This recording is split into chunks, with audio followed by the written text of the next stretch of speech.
Hello, I'm Gus Himmel. I'm out of the Winter Park, Florida office, and I'm local RSO in that office. And what I wanted to talk about today is in the unfortunate event that one of our technicians has an accident with one of the nuclear gauges in the field. When he calls the local RSO, he can properly assess the damage, and that way the RSO can tell the severity of the situation before he even arrives on site. So what we're going to do today is we're going to look at a gauge. Now this is a training gauge, and it doesn't really contain any radioactive source whatsoever. So it's a good gauge that we can look at and find out where the sources are at without actually causing any harm to ourselves. Now on an actual gauge, a radioactive source would be located right here in the tip.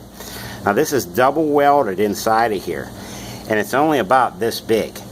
It's all the bigger the actual radioactive source is the size of a pellet gun pellet or probably a rabbit food pellet. That's all the bigger it is, and it's very small. And that's why that if it ever did come out of there, we'd have to lock down the site immediately, and nobody could come or go because this might get lost. We'd need to keep track of that. It'd be very hard to get it out of here though. This would actually have to be cut apart and destroyed into pieces to get it out of there, since it is double welded inside of stainless steel. The second radioactive source, and a lot of people don't even know about, is the source that reads the moisture. And it would be located inside the actual plastic casing. Now if this was an actual working gauge, this would all be full of electronics and your circuit boards and everything.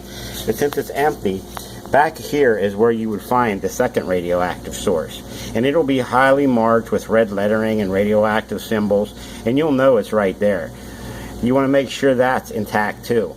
It'll have its own encapsule, the same as the front, but it'll be inside of a box. But that's where it'll be at. It's very important that if we make sure that we are able to check these sources and make sure they're intact in case of an accident. Because if they're not there or if they're scrambled, then we need to close that area down immediately. Thank you very much.